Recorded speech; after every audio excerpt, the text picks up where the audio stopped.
So everybody, this video was actually supposed to come out about a week and a half to 2 weeks ago, but our camera guy is a drunken jerk, and he went on a binger for like the last week and a half. He's back now, he's off the sauce and on the wagon, so we can start with our first official video. Now this is about a rumor that we saw about, I want to say a week and a half to 2 weeks ago, where Miles Morales was going to be the new cinematic Spider-Man. So I'm asking the question now, should Miles Morales be the new cinematic Spidey?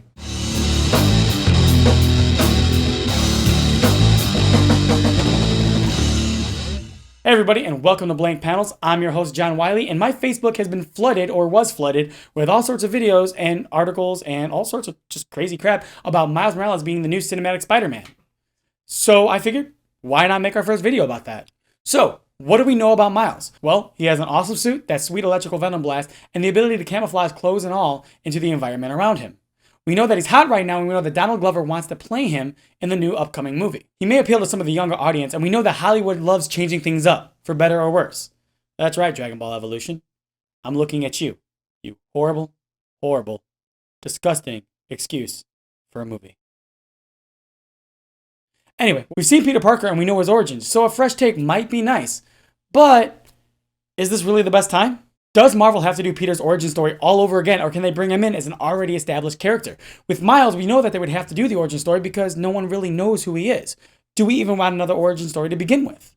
Would Miles unmasking even have the same dramatic effect as Peter? How can you cut Peter out when he's the reason that Miles became Spider-Man in the first place? Is Miles going to get done the way his character deserves?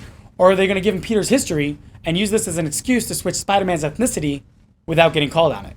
Fans have been waiting years for Marvel to get Peter Parker back, and you could expect an uproar if he never gets his time to really shine. Not to mention alienating the older generation who don't really know who Miles is, as he's only been around for the last 4 years. Peter has 50 years of backstory to explore, not to mention his history with Cap and the Avengers. He was also the third biggest player in the Civil War, which is most likely where he's going to make his debut. He's the face that everyone knows and loves. Plus, he got a crazy amount of people into reading comic books in the first place. Sure, he was in both Sony adaptations, but they both ended on a sour note, and Peter never really got the right portrayal. I would love to see Miles come to the big screen, but I want to make sure that the movie is going to be about Miles. What my biggest concern would be is adapting Peter's story to fit Miles. Having Miles take his place in the Civil War storyline, or really any of Peter Parker's storyline, wouldn't be doing justice to either of these awesome characters. I feel like changing Spider-Man might just be a gimmick. No one cares that Blade is black or that Wolverine is Canadian. Change for the sake of change is not going to change what Sony did to this character. That's right, Gaptooth Electro, Topher Grace, Emo Peter. No one is going to go just because Miles is in the movie, but they might not go because Peter isn't. And after all, isn't it all about getting butts in the seats? That being said, personally, I want to see Miles Morales come to the cinematic universe. I just don't think that his character is ready to take on the reins of the cinematic Spider-Man. But that's just my opinion. Let me know what you think in the comment section below. Please like, share, and subscribe, as this is our first video and it will be a huge help. Till next time, thanks for watching.